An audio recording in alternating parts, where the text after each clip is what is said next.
What's up, everybody? I hope you are doing amazing. No matter what's happening in the market. Let's see. Let's get up out of here. Let's see. Where are we at? Let's look at the boo-boos, the bubbles. Let's look. Let's look. Let's look. Guys, happy weekend to everyone. Happy Sunday. We've got a big week coming up. I typically don't do always weekend live streams. Last Saturday we did one, but I think there's a lot of stuff that we need to cover to prep everybody for this week. We need to go over what's happening in crypto, what's happening in the stock market, most importantly right now, what is happening with oil and the conflict overseas, because that's going to be a big driver as to what happens this week. Okay, could we be going into a historical date that's looked back for years and years and years called Black Monday, or is it going to be a big rally? I know it's hard to think about that right now because of everything in the markets going on, but I'm setting up trades and I'm getting prepared, and that's something I want to do in this live stream, guys. This is Blofin. Shout out to Blofin. They are our official stream sponsor of the Finance Freeman live stream. There's a QR code up at the top if anyone happens to be looking for a new exchange or wants to join me. I definitely recommend Blofin, but I do not ever provide financial advice, guys. Remember, I'm not a financial advisor. Everything I say is for entertainment purposes only. I'm just a rando on the tube, on YouTube. Okay, you don't want to listen to me. My wife don't even listen to me. My kids listen to me, but no, I'm just joking. I am just playing around, guys, having a good time. But I will go ahead, remove that, remove the banner that we have going on, and let me know what y'all are thinking. How are y'all doing? What's up, guys? PT, I see you, buddy. I see you. Let me know what y'all want us to look into, and we can definitely take a look at everything. Bitcoin has went from making a potential bottoming pattern to now a potential bear flag. And originally what I was looking at, and I'll put this in different colors, was this. Okay, so we're going to red for this. But we broke out of it and then we got rejected. And so now it kind of looks like more of a bear flag, which is an upwards pattern, right? Which can confuse some people, but you got a high, you got a higher high, you've got a low, you've got a higher low, you got a higher low. And currently we're seeing what we are forming here. I would love to, y'all know when I trade, guys, I trade on ranges and I hit a bottom or I hit a top. I don't really like to do too many in betweens. Sometimes I get a little FOMO. Sometimes I get a little degen energy in me, and I do different, but that's with very small size overall. But I would like to see some kind of test at this pattern. Like, that'd be a really good trade if we could ride it from here to here. 16% on 5x 10x, that's 80 to 160%. So we will continue to watch BTC. But currently, and I want to go over some more altcoins, I want to go over Tau, I want to go over some stuff. But overall in the crypto market, there's this thing running. I'm sure in a couple of days it'll probably be minus 100%, so I wouldn't get stuck on that too much. There's really no meme coins that I am buying right now. The only meme coins I have interest in is Pingu, which when the time's right, and Aircoin. That's literally the only two. And let me know if y'all want me to go in depth on any of those, and we definitely will. But the smart money, per se, not necessarily the smartest money, but big money, long-term outlook money is currently buying BTC. Sailor just made a post, the second century begins. And so it looks like Michael Saylor and MicroStrategy are going to be making another BTC purchase. Now, what scares me about this is Michael Saylor is typically the worst Bitcoin buyer of all time. I could tell you, if if MicroStrategy wants to be a good profitable company, what they should do is hire me as their advisor, because what I'll tell you is that he always buys at the worst times. So typically what we would see is he announced a buy. It'll probably be for the very top up here, 74,000. He'll announce it tomorrow. It'll be down at you know, 63K, and he bought it for 10K under. If I was advising MicroStrategy, it would be to only make purchases when you are dollar cost averaging down. Meaning if your current average is 74K per BTC for MicroStrategy, cool. We're at 68 now, 66 now. We drop down to 40. Who knows? Buy then. But he's got this mentality, and I don't know if it's a marketing push to try to get other people to get into BTC, but he's like, I'll be buying the top forever. Why? Why would you buy the top? Why would you buy it look at some of these largest purchases. They're at the top. At the bottom right here, there's very small purchases, but at the top, it's a lot. And I think one reason this is done is because that's when he has the financing available, the financing backing. Because like everybody, and large investors are the same, is that when the market's pumping, that's when people get bullish, right? And so that's when he has the liquidity, the credit to be able to make these purchases. But it's a dangerous thing that MicroStrategy does, completely top blasting. However, these purchases that they're making, although they are relatively smaller, they are pretty good. They're pretty good, and they're dollar cost averaging. So we will see what their average is. What their average is. If we look right now, catalyst for BTC in terms of liquidity, there's not a ton of liquidity either direction. We're kind of in this in-between range. If you come to this lower time frame, up to 72K, there is a lot of liquidity. So there is definitely incentive for the bulls to try to push us up to this high right here. Okay, that's this first high that we reached after the bottom. Look at this. This was about a 20% pump. Okay, and so right there, there's a ton of liquidity. So I could see the market makers trying to push it up and grab this liquidity. I would like to have seen a low liquidity weekend pump. We didn't in fact get it though. We didn't get it. Now we did get the large sell-off that we were expecting in the stock market and everything on Monday, or on Friday, excuse me. And I closed out my shorts. Now, I wasn't buying puts. I don't like to buy puts really. I don't really like to buy options. And the reason that is when you're trading in the stock market and you buy call options, you've got all these things you have to learn. Theta, delta, all this stuff, all these Greeks. And basically, you're on a time constraint, right? So say I think the market's about to tank. I'm pretty good at technical analysis. I use it a lot. I look at the market and I think that we're about to tank, okay? And when I say tank, I mean, 10, 15%, right?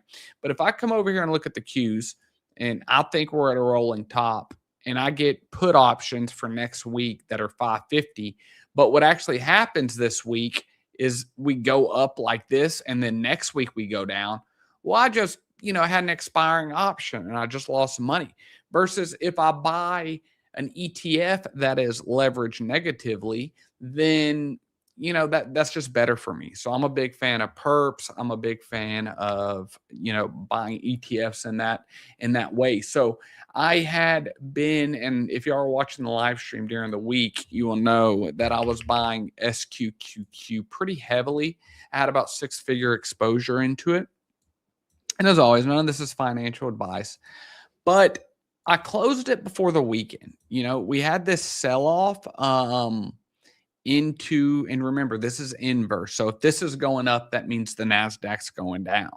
But we had this trend line right here.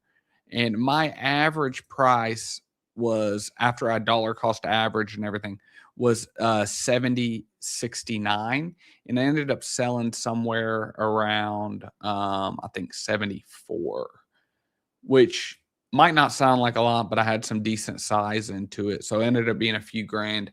But I didn't want to keep it over the weekend just because there's so much uncertainty. Now the uncertainty that I didn't know was going to happen ended up being even more bearish. So I'm all eyes on futures tonight, and follow me over on X. I'll make sure to keep everybody updated with what's happening with the futures market. But yeah, pretty much I closed out right at the end of the day, somewhere around the $74 range. I would love to potentially see, for some reason, if the market wanted to rally tonight into futures, and I would reacquire this position. This is the trend line that I'm looking on SQQQ. And remember, guys, just because I'm doing this doesn't mean you should do it. I'm not a financial advisor. I'm just, this is the way I see the market going.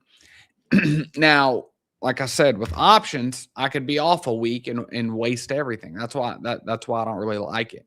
One thing we have to keep our eyes on is the VIX, and I'll explain what that is for anybody that doesn't know. But the VIX is basically the volatility index. And so if we come over here and look at the VIX, you can see, and you can actually trade the VIX, believe it or not. But look at this. Most of the time we spend around 13, 14, anything like that. And you can see this level that we're at on the VIX, on the volatility index, is not at an all-time high, but we're definitely at a level right now that we normally come down from soon. Now, obviously, if China and other countries are getting involved, things like that, then hey, maybe this shoots up even more. But if we go back to the illness that we had in y'all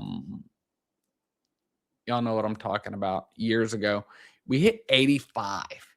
Like, that was a lot. That was a lot. But typically what happens, if you correlate these, is when the volatility index go down, things rally, such as the Qs and stuff. And so it wouldn't surprise me if we did see a little rally over Monday and Tuesday. So Wednesday, we have CPI data coming out. And CPI data, if that's bad data, that could lead to the drop in the market that I am expecting. But what I would love to see, actually, is a rally up to here and to 607. And I have these lines marked right here on lower time frames, 605 and 607. And I'm actually going to be out of town Tuesday through Friday, so we will not have live streams Tuesday through Friday, unfortunately. I will have YouTube videos coming out, and I will keep everybody updated on X. But we will have a live stream today. We will have the live stream tomorrow.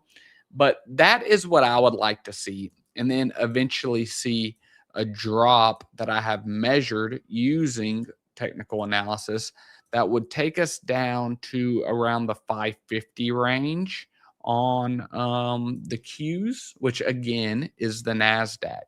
And, one reason I track this so much is because that's how Bitcoin trades. Bitcoin trades like it's a part of the NASDAQ. It trades like a tech stock, which isn't good for us because I want it to trade like a store of value.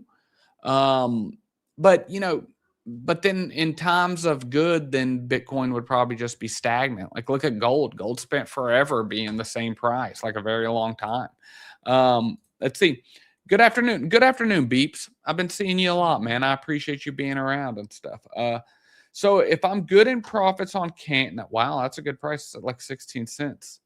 Would you sell or be happy to hold long-term with a solid cost basis? All right. So Beeps, everything I'm about to tell you is not financial advice, but it's what I would do. I am a trader or an investor. So you've got to break this down in a couple ways. There's a big difference between being an investor and being a trader. Okay. If you are someone that's an investor, that's somebody that bought BTC at 3,000. They wrote it up to 12. They wrote it down to 1500. They wrote it up. They wrote it down. They wrote it up. They wrote it down, and eventually take profits. I have been burned a lot by this mentality of hodling. Hodl, hodl, hodl. I realized that hodl costs me a lot of money. And the more that I've learned technical analysis, the more that I've learned cycles, the more that I've learned what happens in the market and what drives the market, I've came out of that mentality. And so I am more so as a trader. Now, you ask about Canton, so let's come over here to where I do all my trades, Blofin. And if you're someone that's just joining, guys, there will be a link down below for Blofin if you're looking for an exchange. And I can also put a QR code to make it easy. But this is what I'm looking at for CC for Canton. And so just from a basic trading standpoint when I trade. So you say you got in at 8 cents, which is, let's just say you got in right here hypothetically. Okay. So let's put a little something. Okay. You say you got in right there, right? As soon as we got this move up, I would have had a stop loss at break even. Okay. Because especially in a bear market, the number one thing you need to do, in my opinion, as an investor is to have preservation of capital as your number one priority, because bear markets are the absolute best for generating wealth, for generating massive opportunities. But the problem a lot of people have is they don't want to wait. They try to force trades, they try to force investments, they DCA all the way down because that's what they were taught. They don't know anything about TA, and TA is tried and true. It's based on human psychology. You would be amazed at how good technical analysis is. I'll show you an example in a second on Aircoin because I backdated it, and it's just it's crazy. And I used to not be a believer in technical analysis. Now I'm a sole believer in technical analysis. I use macro, what's going on in the world, as a secondary factor in my trades. Number one is the chart. The chart knows it all. And some people believe that, some people don't. I used to not believe that, but the proof's in the pudding for me, and it's made me a lot more profitable and everything. But we are in a bear market, whether people want to admit it or not. Now, how long does a bear market last? Well, that's to be determined. But typically, a bear market is a 30% drawdown, and we're over a 50% drawdown on BTC. Hence, it's a bear market. And so what I would do is always mark off levels that become support or resistance. And so let's come over here and draw my horizontal ray. So we came up here, we hit down here. I would have moved this is how I would have done this trade. I would have moved my stop loss into break even at that point. So worst case scenario, you wasted your time, but you didn't lose any money. Then I wrote it up here and it came down here. And so now it hit this level. Okay, that's 10 cents. So looking at 10 cents, it's a psychological level. It also puts you in 32% profit from the time that you're saying you got in, beeps. So then we rode up and we broke this. We came up here to almost 20 cents. You could have marked off this high and put a stop loss in. I'm looking at this pattern. I don't think we should break this pattern. I think if we break this pattern, we're going to be in for a correction. And whenever you're in this type of gains, in my opinion, you don't want to round trip that. 150% gains, you don't want to round trip that, if you're in this amount of gains, 40%, 20%, okay, you could maybe round trip that, maybe give a little bit of profit, but you definitely wouldn't want to take a loss. And so I'm watching this. I think that if we break this pattern, we're going lower, especially if we break this right here. Okay. And as always, guys, I could be completely wrong. But me doing the trade at this point, if you didn't sell the top and you're down, obviously not down, you're up, but from the all-time high, you're down 22%. I would probably put if this was my trade, like right here at 13.8 cents, I am always cautious of liquidity sweeps because there's going to be a lot of liquidity at this level. You see, it is a long-term line back here, right here, right here. And so sometimes what happens is there's a lot of liquidity there, and you'll see it force down, and it'll come over like this and then right back up just to sweep and get all that liquidity that is in that area right there. But, I wouldn't want to round trip this, like I said. So somebody who did that trade is already down 22%. If they go to this level, it's 28%. So it's another 6%, right? It's not the end of the world, but that would still allow somebody to lock in 75% gains, right? And so that's probably how I would play this. If we're looking from the swing low to the swing high, which is how you draw a fib,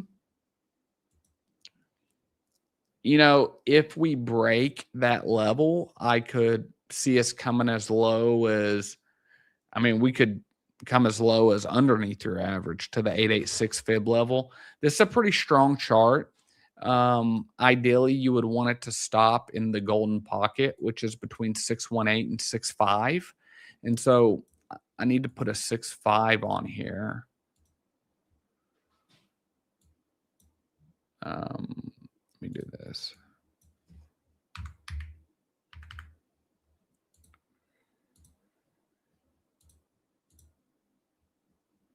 And so this right here is what they call the golden pocket. So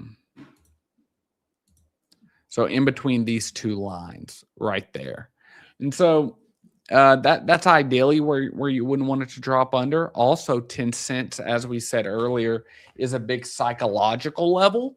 And so it could be a bottom, but it also could come down, to the 786, which is 8.5 cents, or 7.4. If we're in an all-out bull market right now, like if things were starting to rip and we were going, well, then I'd probably lean towards, Canton's going to make higher highs. And I met something exciting. I met Canton at the event, at ETH Denver event. Very legit. They're a legit project. Like, they're not no vaporware, I'll tell you that. But I got in touch with the marketing team and stuff. And I got in touch with the marketing team, and we're going to try to get them as a stream sponsor to have their Canton logo up top. I think that would be cool. Definitely a project I'd be willing to support. It would be right up in the top right, something like that. Awesome. Thank you. You trade S coins and invest in Aircoin on Solana. Man, I do everything. I made a post the other day saying that I feel like I'm a complete trader. Let me see.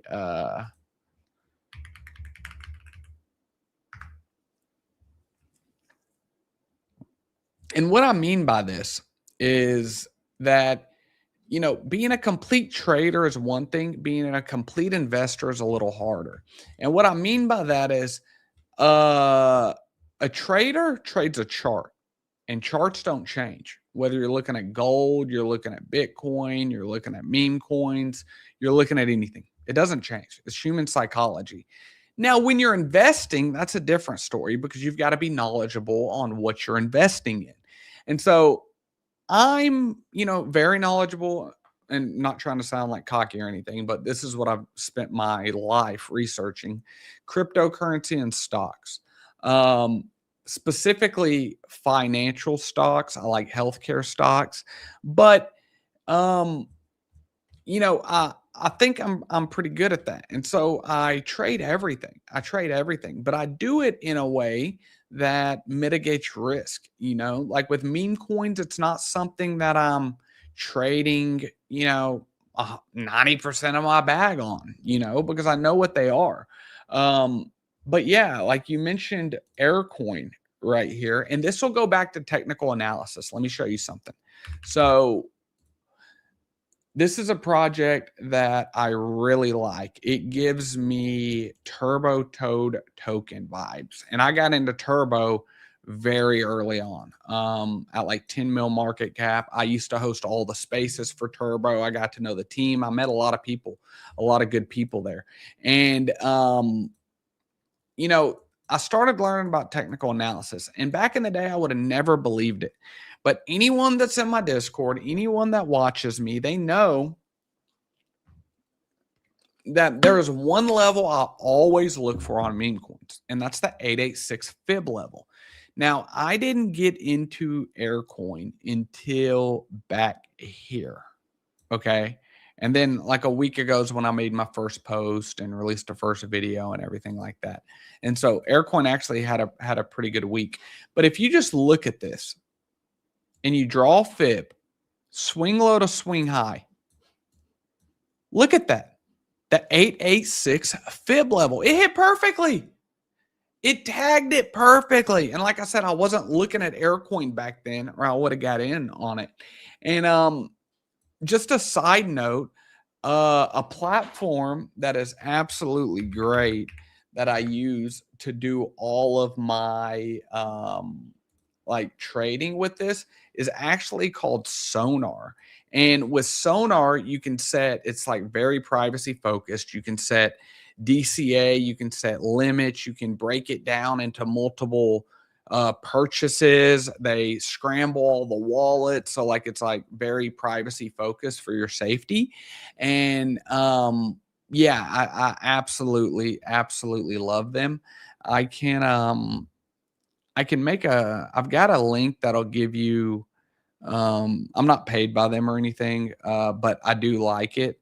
Um, it's my code is Freeman if anyone wants it, and then you could refer people, and they've got a pretty hefty referral system. I'll say I hadn't checked it in like a month, and I looked at $1,000 in Solana there. I was like, dang, that's pretty dang good. But it's just something I truly use to trade. I know the people, a few of the guys that created it, and one of the guys that created it's actually my management team, and they made it to be able to help with privacy and stuff. And also projects could use it to market make themselves and things like that. And so yeah, I've got a video about it in my Discord. I did not post it on YouTube. It might be posted on X, I forget.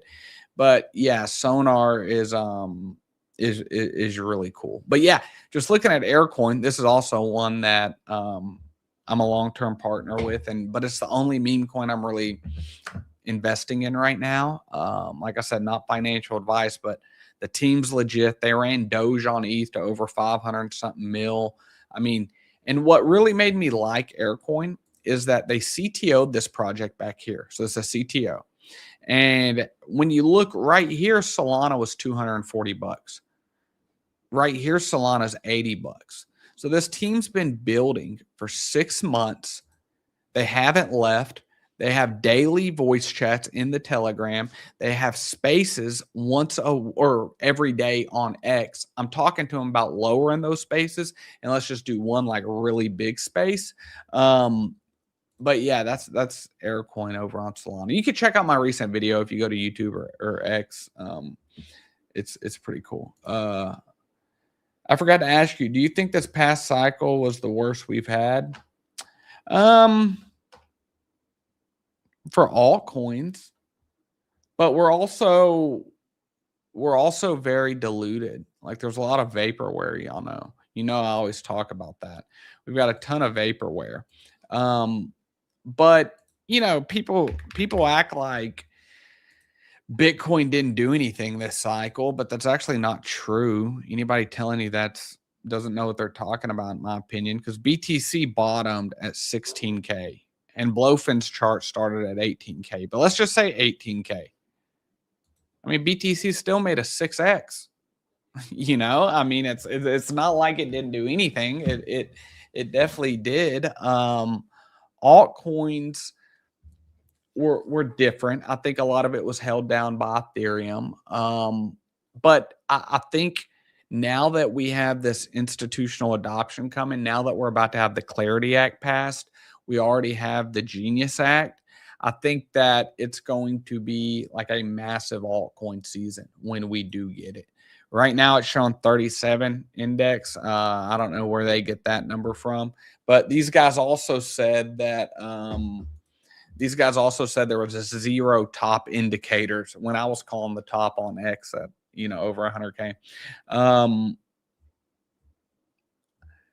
But we did have certain things run, and that's what I would look for.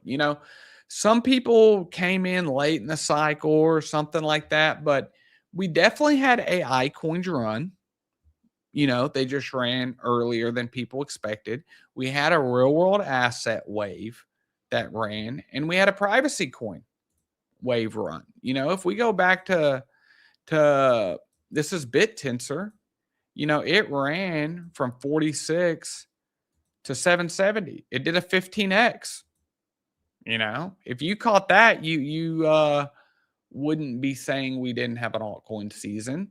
Or if you caught the Zcash run, you wouldn't be saying we didn't have an altcoin season. So we had a huge meme coin season. It just all topped with the Trump coin, in my opinion. So what chart is this? This is Zcash. So and these are the levels that I'm looking at with Zcash.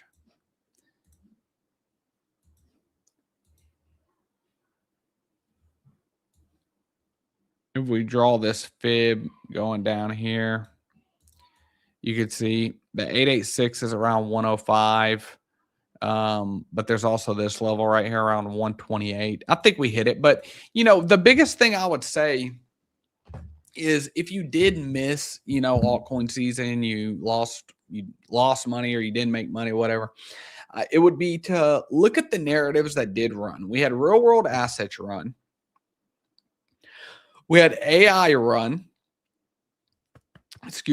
and we had obviously meme coins ran and real world assets, and then we had privacy. Okay. And those narratives, it showed the strength. Like gaming's not the strength, right? Blockchain gaming may be a big thing one day.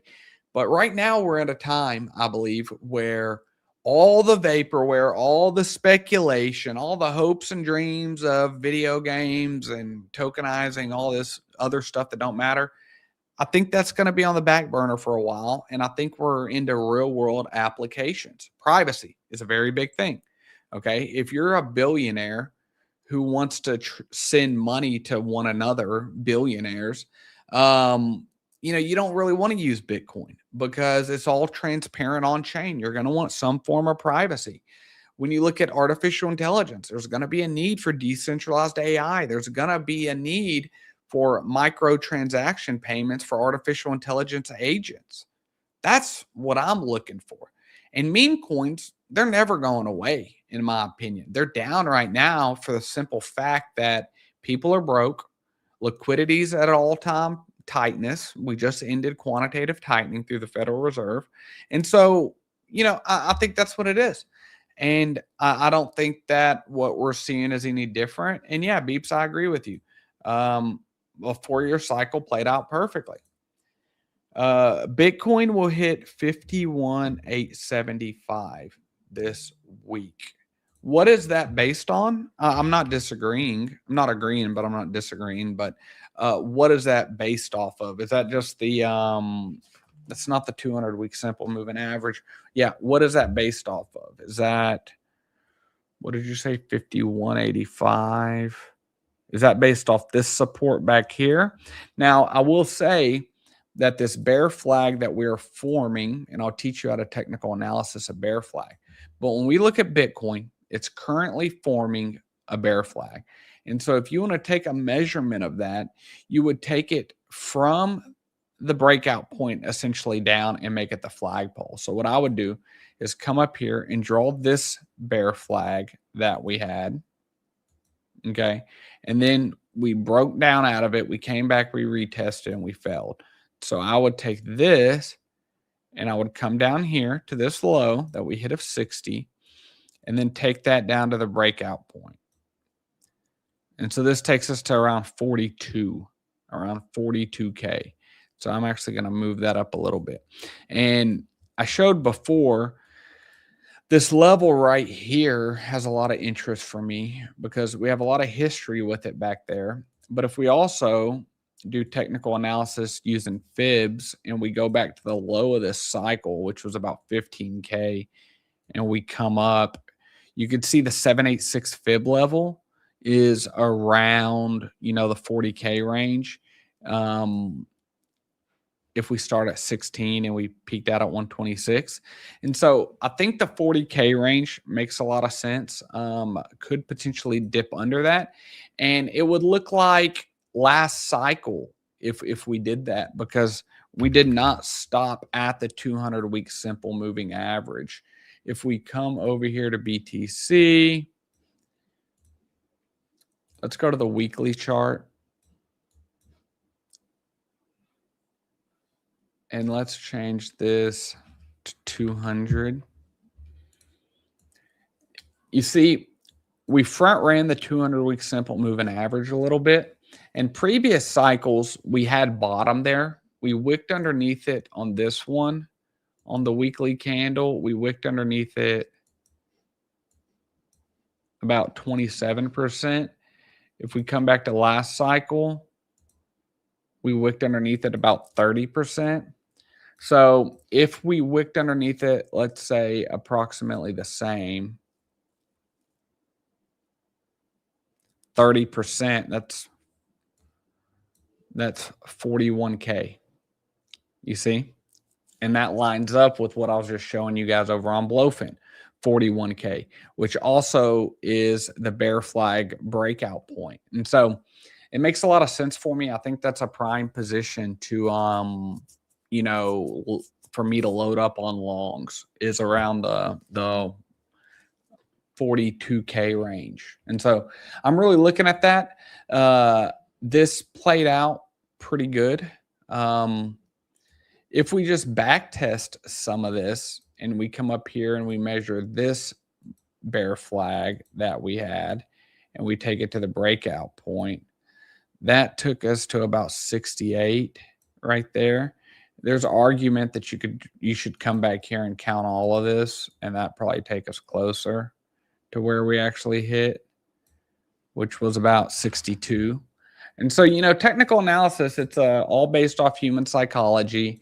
It, but you can get front ran, you can get stuff like that. So it's not an exact science, but I think it's good to combine multiple things of technical analysis. Like I would not only use the bear flag target, which takes us to 42K. I wouldn't only use fibs that are at 40K. I would also use previous levels of support and resistance. And so if we come right here and we know that this right here at 48 was a high and this right here at 39 was a low, and we know that the fibs and the bear flag target all correlate in there, I personally, never financial advice, am going to be starting my DCA anywhere in this realm.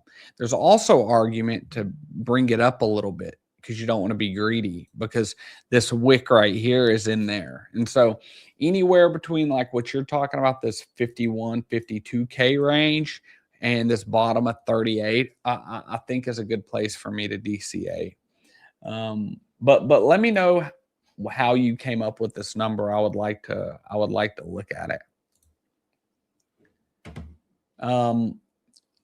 Let's see. Let's now go look at. So we already looked at liquidity for BTC. We already looked at. Here, hold on. Let me do something real quick.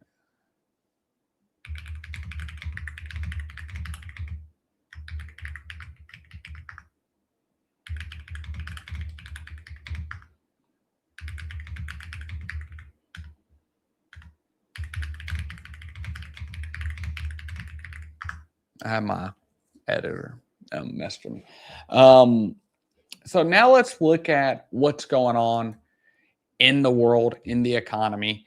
Let's listen to Tom Lee. His, I would say his reputation for believing anything that he says is really bad. Mind you, this guy completely top blasted billions upon billions of dollars into ETH at the exact top.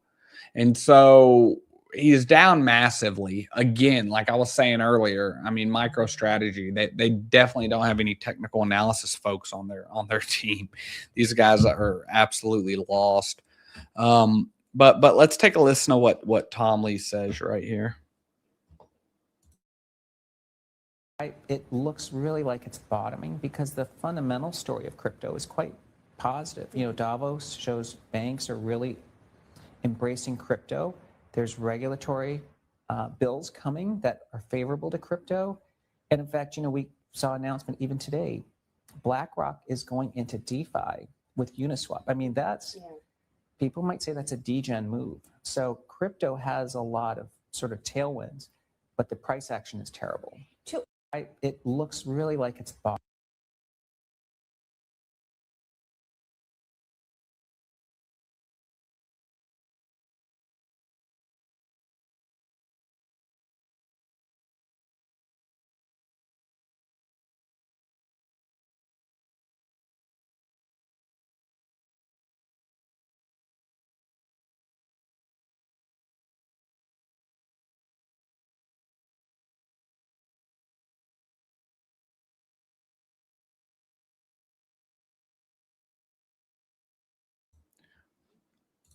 Thank you, Beeps. Thank you. I always mute it whenever I show something because I don't want cross feed because I don't have headphones in. But I'm back, buddy. I'm back. Sorry about that. But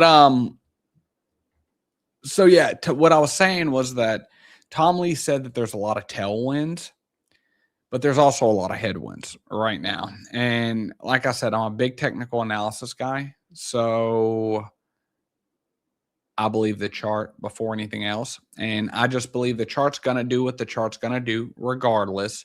Now, it may be a week late, 2 weeks late than what I think. And that's why I don't like options as much. And I like just buying inverse shorting ETFs or longing ETFs or perps on crypto, and I use Blofin for that, like I was saying, guys. So, anyone that is new and would like to join Blofin, they are our official sponsor. And if you're looking for an exchange, I'll put a QR code up there. But, while we break this down, so I agree with this. And it's actually something that I would like to trade. I did not long oil. I didn't do any of that. But what I would like to do is short oil. And I don't think the time's now. Crude oil closed at around $92 a barrel on Friday. And if you look at Hyperliquid, it's currently trading at like 116 or 118.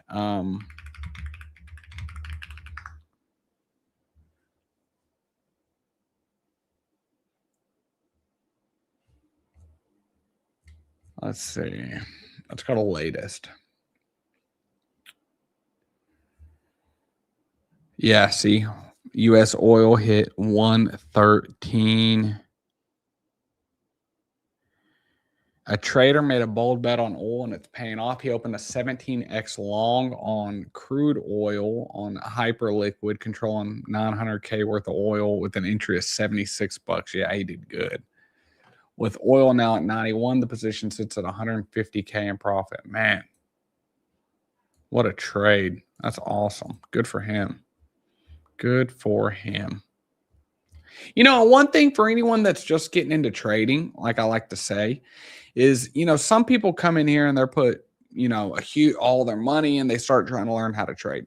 What I recommend with anything in life is start slow, with anything, crypto, stocks, anything. Because if you have $5 and you can make 400% return on $5, well, you can scale that and make 400% return on $100,000, right? Focus on the percentages. Don't focus on the dollars. Focus on the percentages. And once you learn how to do that and you learn how to mitigate your percentage loss and you learn how to trade and get a percentage gain, well, then that can be scaled, right? Don't start off with all this crazy, funds and, lose everything. Like you got to be smart about it. And come into the global conflict. So we've seen oil spike up. There was this the Israelis, it looks like, hit a oil refinery, and I bet the global warming people are freaking out about this. And this is not good. Like, don't get me wrong, this is not good. Um, but there's also rumors that, and this is all alleged, right? There's nothing confirmed behind it, but that China and Russia are providing intelligence to Iran. They said it says this Chinese ship operating near the Gulf of Oman, which is in Persian Gulf over there, is providing intelligence support to Iran in real time. Will Israel or U.S. take the Chinese ship? I don't think so. I would hope not. But the problem is that, if this does escalate. So what I think this is about, all of this that's going on overseas, I don't truly believe that Venezuela was about, stopping narcotics. I don't believe that Iran was about, humanitarian things with how they treat their people, or even about these, uh, weapons potentially that they could have. I believe it's all about China. And I believe it's all about being able to, for a part of what President Donald Trump wants to do is, be able to limit China and make China hurt a little bit. And because they've really became a superpower, they're like the number one, competition for the United States. And if the United States can take control of oil, and this is just my opinion, I could be completely wrong, but if they could have the oil that China gets, which was coming from Venezuela, and 85% of Iranian oil went to China, well, then I think that's what it's all about. I don't think it's about what they tell us it's about. Shock, shock, right? If we look right here, and I always like Polymarket, you can be caught off guard by some things, but most of the times when people make predictions that they're actually putting their own doll hairs behind, well, they tend to do more research and be more accurate on it. And so you could see these odds have went up a lot. When we were covering this last week, there was a 51% chance of a cease by an ending of this conflict by June 30th. That's now up to 67. And so April 30th has now basically became the coin flip, which is about in 50 days. Now, oil could go up this entire time. And the VIX, which is the volatility index that we went over, we're at a resistance line on it. And like I was saying earlier, typically when the VIX cools down, assets such as Bitcoin over here, such as the Qs that I'm looking at, they typically go up when, there's a VIX crush, they like to call it. But I still expect this to play out in stocks. It's a reason I went all cash in November. I went cash at this point right up here in my 401k and or my Roth IRA, I should say. My Roth IRA, my individual investment accounts, all of those. I went cash. And then we came down. Bitcoin continued to go down. We came up, double topped, and there. So just in that right there, I saved myself currently 5% of the portfolio, which is a big number. And, if we drop down here, 13%. And I'm going to be looking at assets like Robinhood. I'm really bullish on Robinhood. Y'all know I got in Circle around $60. It recently hit 110. And I also have a Discord, guys, if anyone's interested. I don't really promote it too much, but I do have one where I share all my trades. And, that's just kind of what I'm expecting. Now, I don't know if it's going to happen now, if it's going to happen in a couple weeks. But when this happens, this is right around the time we're having a new Federal Reserve chair come in. I think by the June meeting, the president's going to want oil prices down, because oil prices goes into the CPI data. And if we have high inflation, which is what the consumer price index is measuring, it's the Fed's number one measure of inflation. If we have, by that June meeting, which is Kevin Warsh's first meeting, if we have super high CPI, super high oil, it'll be hard for him to cut rates and maintain confidence across the world in the US dollar. And so I think they're going to want low energy prices by then.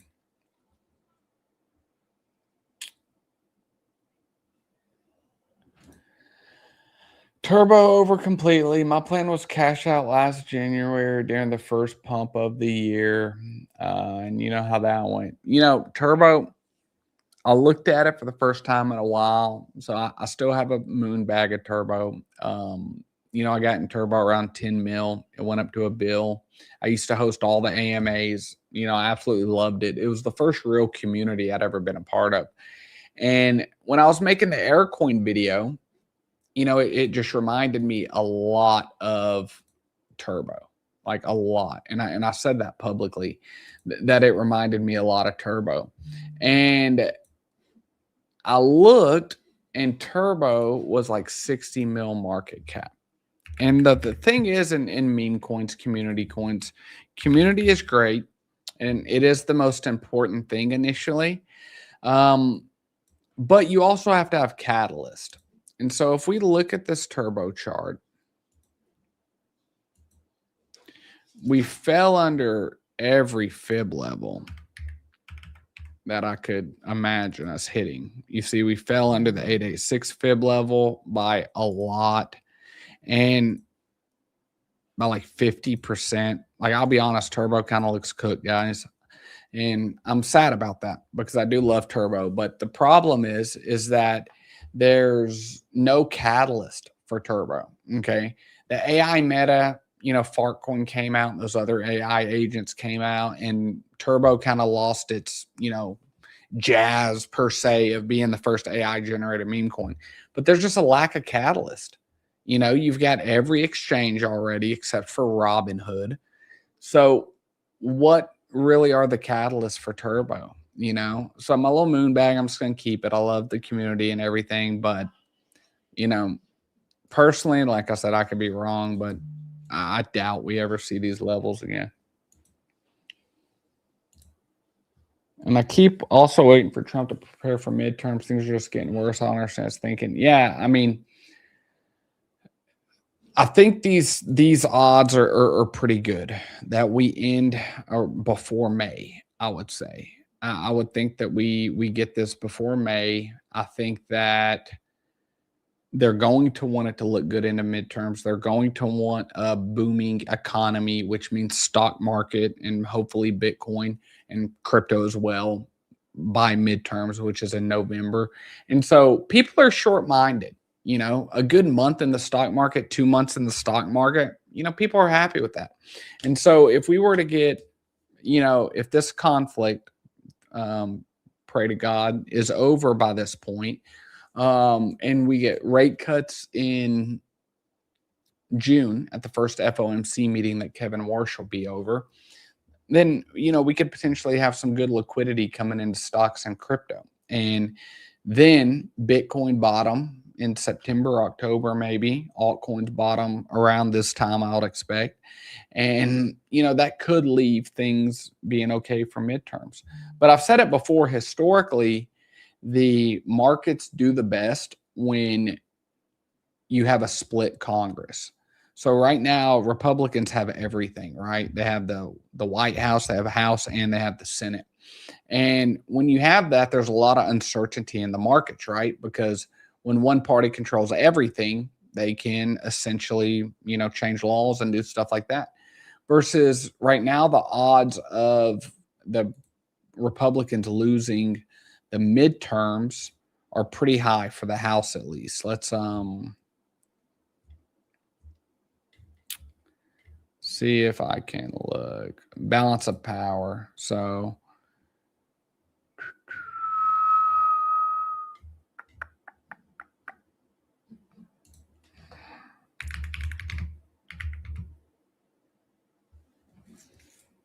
there should be one that's just who wins the House.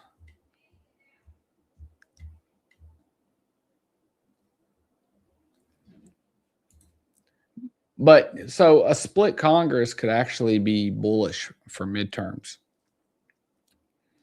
Now, I don't think they're going to get the Senate, but they might get the House. Agree. Yeah, that's my take on that. You know about Akash? Yeah, I like Akash a lot. I've covered it on stream.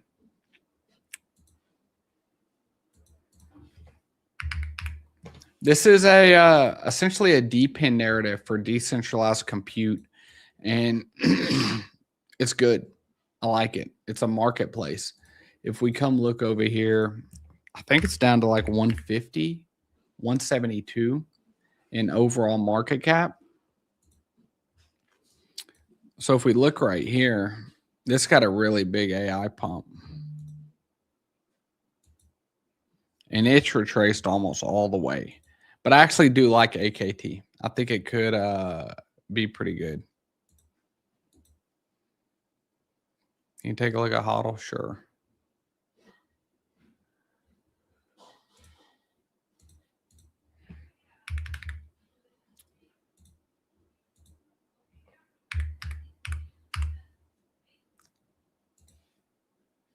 This one?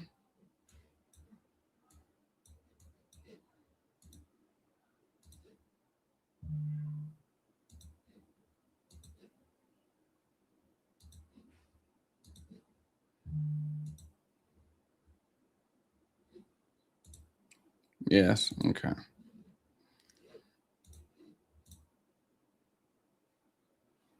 The last ever HODL coin, 100% trading fees go back to the HODL.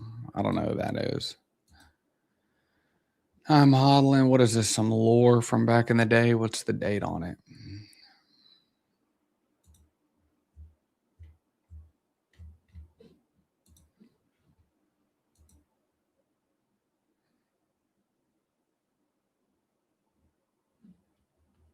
Yeah.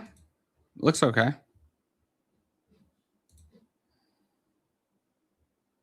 But the only problem is with any of these is that, you know, this thing is, you know, 25 days old, you know, and it was launched during the bear market, and it's just hard for me to trust things like that. That's why I like Aircoin, because Aircoin has been CTO'd when Sol was at 240 and now Sol's 80, and it's stronger now than ever. The community's locked 40 something percent of the supply via airlock. I mean, so yeah, I'm really not buying anything besides Aircoin right now. But I mean, trading's a different thing. Like if maybe I seen something hot, and here I'll explain this right here. I made this clip and they posted it. We can look at it real quick. If we come over to the bubble maps, what a cluster! But we need a little bit of context and we need to look into it. This right here is the airlock vault. You can see there is currently 54% right here and 40% in this vault right here. So what this is 40% is locked up, and then that's 14 other percent that these individual, you know, investors hold in their wallet that isn't necessarily locked up, right? And so then if you come over here and you open up this one, what is that? The number 2 wallet, and you can read it right here, Aircoin Treasury. So that is the treasury. So you can see right here, people could send to the treasury, people could also lock. And so this is a true community funded, community based, community takeover. This is how meme coins, community coins should be, in my personal opinion. So I got a full video about it. It's over on my YouTube and X, but yeah, so that's kind of why the only thing I'm in right now is Aircoin from anything that's even halfway new. Yeah, they need to pass it. Yeah, they definitely need to. Yeah. If the Clarity Act doesn't get passed before midterms, then it's probably not going to be passed. At least not in any shape we would want.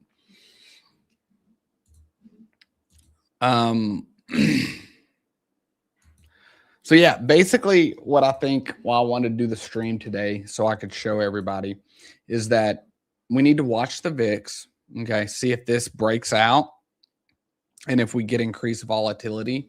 If we get increased volatility up to here, then that's going to be a pretty big deal. This is like Liberation Day type of volatility that we have. And so if we get that, and this is the weekly, and that's like a very strong candle. Like you can see, it started down here and it ended all the way at the top. Like that's a very strong candle. I'm watching the Qs, potentially hoping for a little pump up to like 607 in here. And then I would like to do SQQ. And one thing that's really cool about Blofin is that like they have all this too. So like if you don't like doing things such as, you know, Fidelity or anything like that, like you just simply use perps to trade the stock market, depending on where you're at and everything. It's pretty cool. Pretty cool. So yeah, there will be a link down below for that if anyone's interested, and I'll put the QR code up. They are the official sponsor of Finance Freeman live streams. Let's go take a look at CT, guys. See what crypto Twitter is talking about. Is this person watching the live streams? The price of gas has gone up 47 cents, and the price of diesel has gone up 83 cents in 10 days due to Iran and waging American taxpayers $1 billion per day.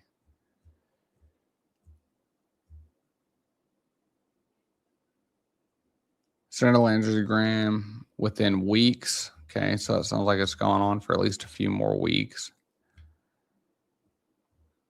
Iraqi oil production from southern oil fields falls to 1.3 billion barrels a day from 4.3. So it fell about 70%. Crude oil rises to 115 bucks on hyperliquid.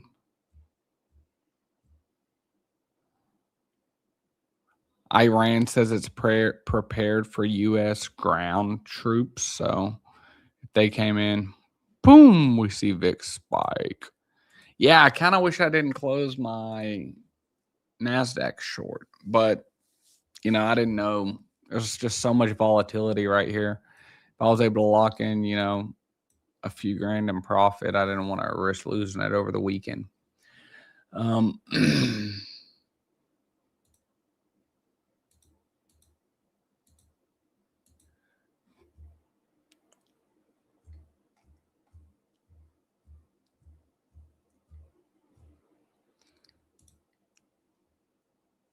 Look terrifying in the headlines, but when you actually go back through the data, there's something very strange shows up. And this is Rand from Crypto Banter. I studied how markets reacted to every major conflict. Yeah, and so basically, it's typically a very good buy the fear scenario. And the same pattern keeps repeating. The actual attack is often when markets fully bottom, unless it turns into an energy crisis because the market don't price missiles. They price what the war does to economy, and the chart usually tells you that oil. Yeah, so basically, watch oil. If oil comes back and corrects, then. But right here, we're basically seeing this long-term downward trend line going to 2024, and it broke out of it. And so if it did, you know, it's already passed. This was at 76. Like it's at 115 right now on hyperliquid. But there's so much that we don't know. Like I said, I think, man, look how bad that looks. Black rain pours down on Iran following the Israel strikes. Yeah, I really don't like that. Like hitting oil like that.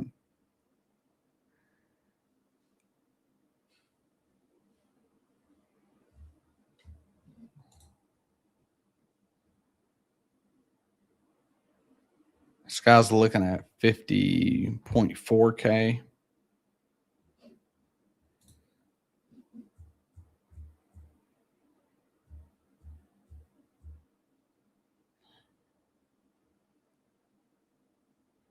U.S. president considers plan to seize Iran's Karg Island, a key oil export in the Persian Gulf.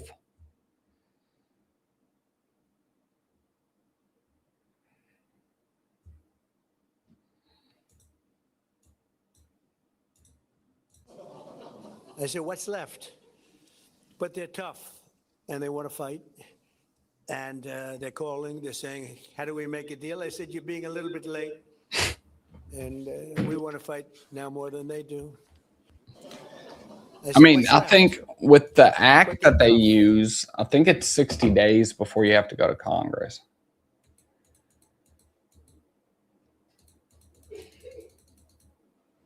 How's Aircoin looking? I'm very bullish on this one. It's like a long-term play, though. Retail is buying dips at an unprecedented pace. Yeah, I mean, retail's been buying the dips heavily this entire market.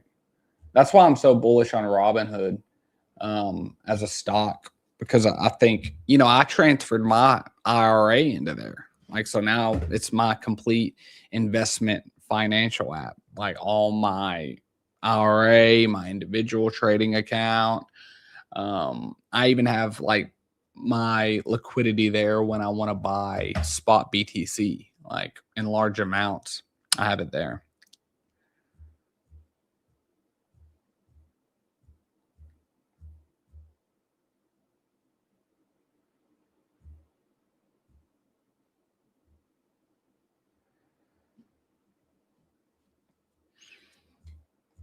So let's see.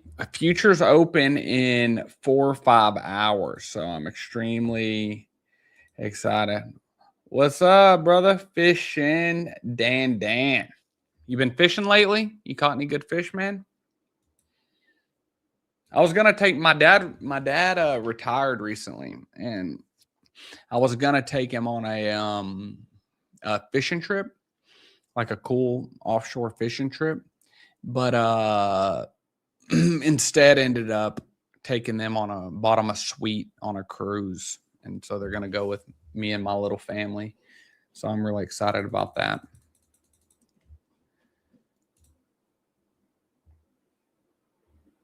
Kansas City International Airport is being evacuated due to a serious incident.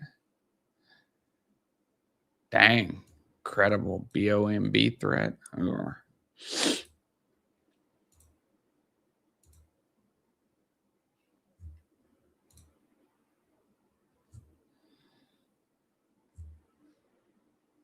Stablecoin market hit a new all-time high. That's why I'm so bullish on Circle. It needs a little correction, though.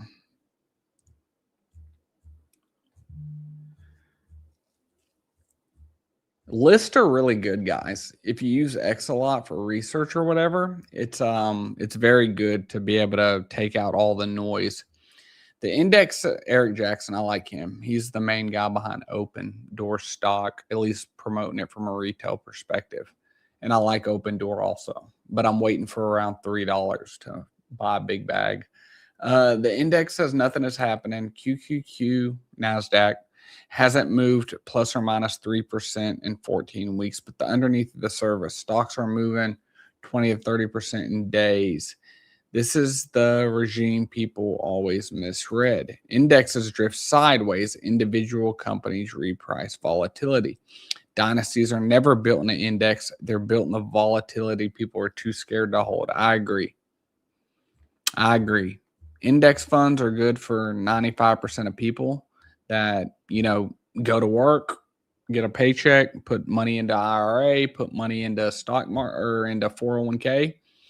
But my personal thing is individual stocks. But you've got to be able to understand the charts, have the time to understand the charts, have the time to make individual investments, because, you know, if not, it could get rough, you know, like if somebody had top blasted Robinhood, which is in the QQQs, right? So the Qs are basically flat. But when you take a look, Robinhood is down 35% to the 6.5. It's right there in the golden pocket right now. So it could definitely turn around here. It's still got a slightly high P/E ratio, but this is a hype-driven stock, and my thought process behind it is that right now you've got Charles Schwab, Fidelity, those asset management companies that, have trillions and trillions of assets under management from retirements accounts and things like that. But I think that's going to all change over the next 10, 15 years. I think as the boomers, run out of money, as, generation kind of like my pops that just retired and stuff, once their money goes out, like all my money is going into like the Robinhood platform, right? And I think a lot of people are the same way. I think they really like it. And so I think assets under management are going to continue to go. And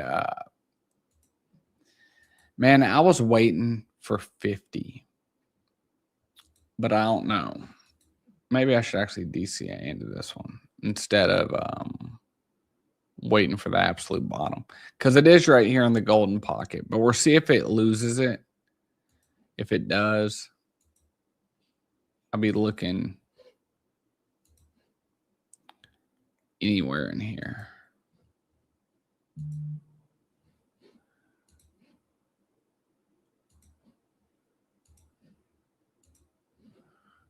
Any of these levels. But you could just like, individual stocks, they're volatile, just like crypto. I mean, if somebody had bought this for 153 and they spent 100 grand on it, they'd be down to 50 grand now. Versus if they bought the index fund, they would be up, or be even. But on the flip side of things, if they would have bought the index fund, they'd be up, 50%. If they'd bought Robinhood, they'd be up 17x. So it just totally depends on everybody's, everybody's strategy, everybody's time, everybody's wants in life. But from a TA perspective, you see just simple trend lines work so well. You could see right here, it was hugging that line. It broke out of that line. And it dropped. It came back up to retest. It failed, and then it dropped like a rock. But this is starting to look like a bottoming pattern. I need to keep a closer eye on this because I don't want to miss it.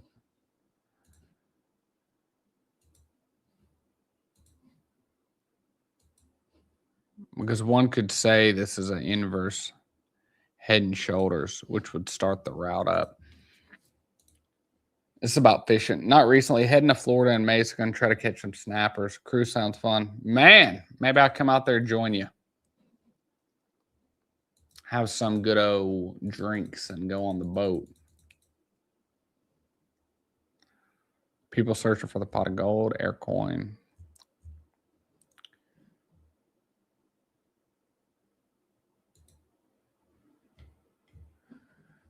Yeah, I like this dude. He's a good guy. Let's go through what I posted recently, see if there's anything I should fill y'all in on. Right here, I just posted about BTC, about the bear flag that I went through. This is a really good video by Patrick Bet-David with Valuetainment about the outcomes of the potential, or the Iran conflict, but the potential scenarios. It's about oil. But this is what I was saying. This is not about Iran. The previous was not about Venezuela. It's about China. And that's my belief. It was that. Nope. Don't look like I got too much. So guys, that's going to be our stream for today. If tonight's futures look bad, I might go live tonight. I will be going live in the morning at an earlier time than normal, around 9 or 10 a.m. Central Standard Time. Normally I go at noon, but I got to knock it out a little earlier. So we'll probably do a market open live stream tomorrow and go through that. I hope to see you all there. What does this person say? The problem with TA is it can go either way. You can draw any lines you want. No such thing as a crap. What do you mean?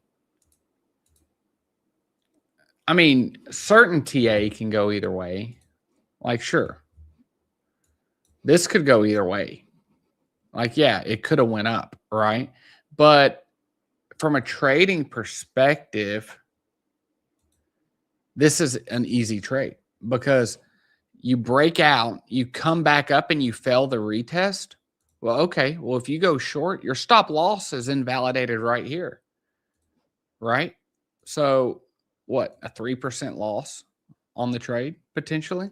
It's all about, and this is like the most basic forms of TA, right? Like just trend lines. But there's no doubt about it. Learning technical analysis has changed my life, like financially changed my life.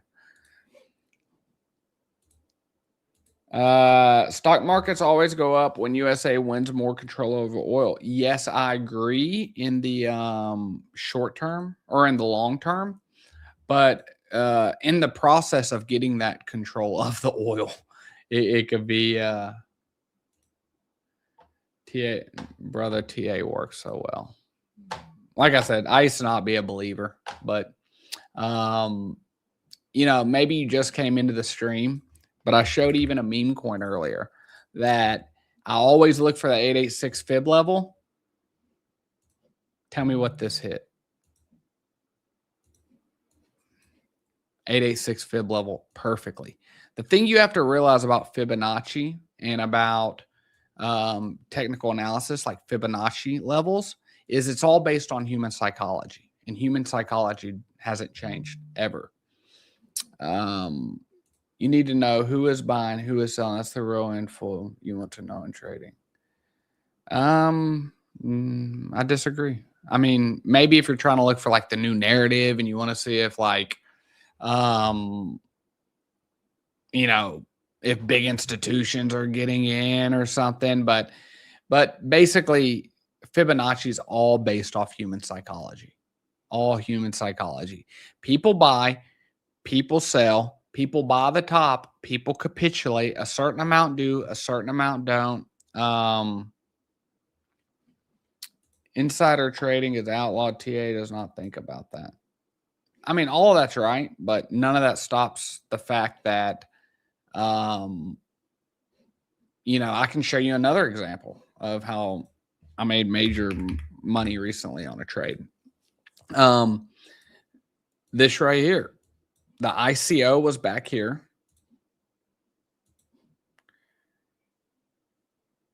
Fibs came up. IPO back here, came down here, hit the 886 fib level, boom. And it went up. There's a lot of people top blasting this whole way down. I bought at 60, which was right around a little bit before the 886 fib level. But I went in with size and up 80%. So, yeah, TA definitely works. Definitely recommend everyone doing research on it. I used to be like you, though, man. I'll be honest with you. I used to be like you. I used to think it made no sense. I used to think it was this voodoo, fugazi, all of that. But no. Face it, you're gambling, not investing. See, I would say gambling is just buying whenever. Like, oh, I don't care. I'm gonna buy the top. I'll buy the bottom. I'll buy this. Da, da, da, da. I think investing strategically is when you wait and you look for perfect opportunities and things like that. That's me. Gambling is what I'm about to be posting pictures of over the weekend.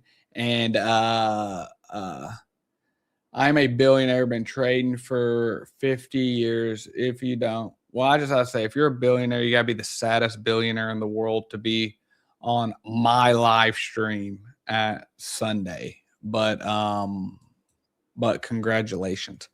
But I'm going to be gambling this weekend on the boat. I'll post some stuff for you.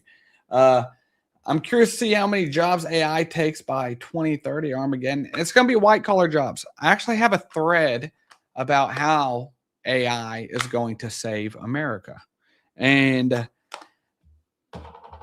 how they're going to save America is because it's going to get rid of a lot of jobs. I made an article about it, and basically what it says, and what do you think?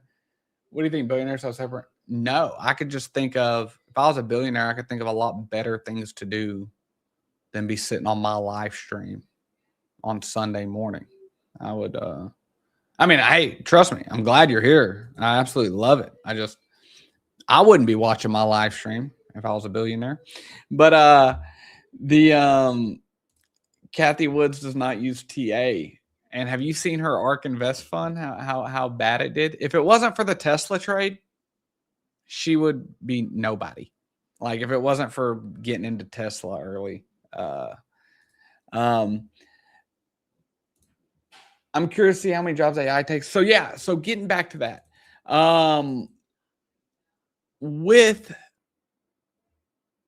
With AI, you know, I think it's going to take a lot of these white collar jobs, right? The cush jobs. And it was a funny article I made, and let me go try to find it. It had something to do with Block. Yeah, AI saves America. How Block layoffs are brutal, how they can save America. And I went over them laying off 4,000 people, and they claimed it's AI. And I think we're going to see a lot of that. I think that we are going to see a lot of companies that are in trouble, struggling, use AI as a excuse to lay people off. But basically, I said, for decades, large parts of the economy were built on laptop work, endless meetings and meetings that could have been emails. I used to be a chemical engineer. I had so many meetings that could have been an email and all this fluff in these companies and everything. And you know, we didn't lose, you know, just jobs. We lost this builder mentality. Like in 1979, we had 22% of the workforce was in manufacturing jobs, and now it's 8 to 9%, right? And China took all the manufacturing jobs, and we really got out of that. We became a services economy, you know, software, things like that. Whereas China had 30% of global manufacturing. And so that's why when you go to places like Detroit, Detroit looks like it's a forgotten city, right? You know, it's no longer the Motor City. And because of that, we have a huge trade deficit because we don't export things. We don't export a lot of stuff. And so then right here, it got a little funny. I was like, we've also, our roads look bad, things like that. But I said, after all, why would people go be a welder or plumber when they can get $60,000 student loan backed by the government and go to college and get a fun job in Silicon Valley, drink free kombucha, and pick between 8 different flavors of quinoa at lunch, often provided for free by the bloated tech company's P to E ratio? And so then I started talking about how AI is going to put those white collar jobs out of service or out. Especially the entry level ones, right? But that there's a lot of jobs that, like, I've got friends that are making tons of money being able to be welders and pipe fitters at some of these data centers, or some of them are working for SpaceX. Actually, my cousin is. And so, you know, there's a lot of jobs and skills that come out of that. And I think that's what this will do. Those people have to have jobs. Like, people say universal basic income. It's like, we're not talking about 100% of jobs going away. We're talking about 20 to 40% of white collar jobs. Okay. Like, yeah, get to work. Like, we need more plumbers. We need more electricians. We need more techs. We need more of these. And all of these jobs pay over 100,000 a year, which is, you know, well over the median household income in the United States. It's currently around 60 something thousand for median household income. You know, and I talked about how I worked as a pipe fitter and a technician in the past. And so my USA saving thesis, the biggest story AI is forcing an audit, because basically what it's doing is just breaking out the inefficiencies, right? And that we're going to bring back production jobs, strengthen the middle class, reduce reliance on foreign supply chains, and rebuild American resilience. And those jobs, like I said right here, these jobs that I had did not come with free kombucha that I could drink after my mental health hour, but I did feel good after an honest days at work. And so, yeah, I think everything will be okay. And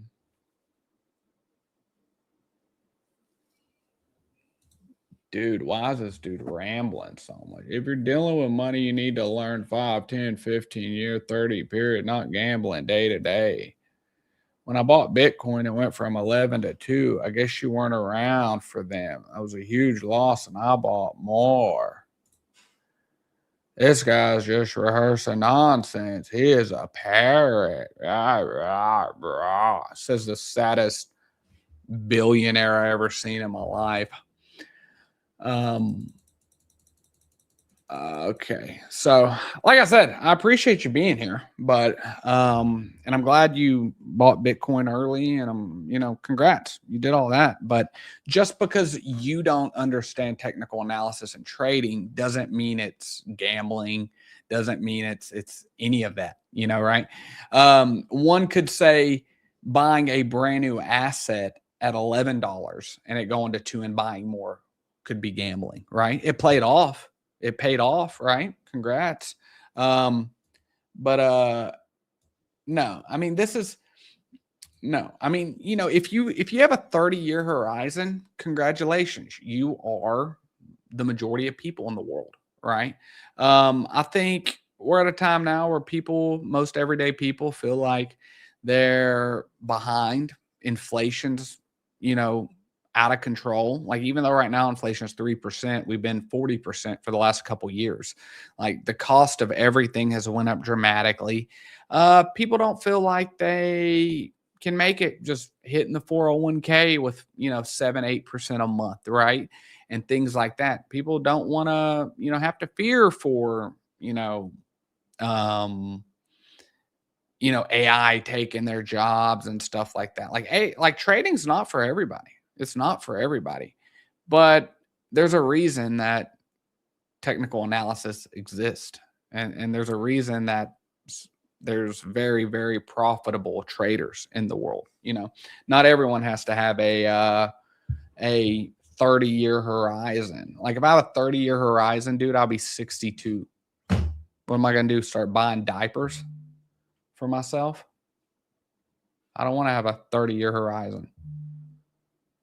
I want to buy Rolexes. I want to buy nice things. I want to have financial freedom.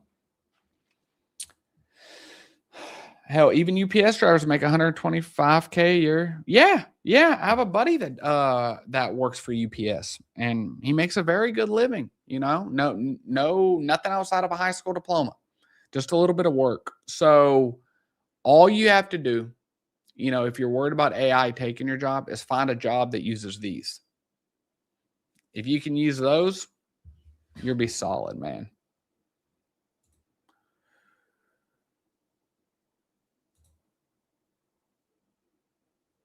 Okay.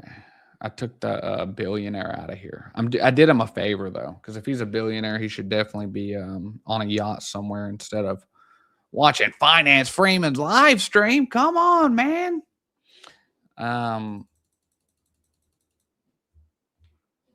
But yeah, guys, so let's watch futures tonight. All you have to do is go to your phone, type in Google stock futures. CNN normally will pop up first, or CNBC, and just look at how they are.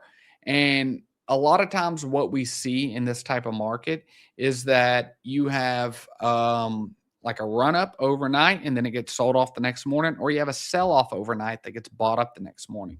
And the first 15 minutes of the trading day can often reverse. And so you just got to be careful. I seen a post from somebody that they lost like 200K on a trade last week. And that's not good. Not good.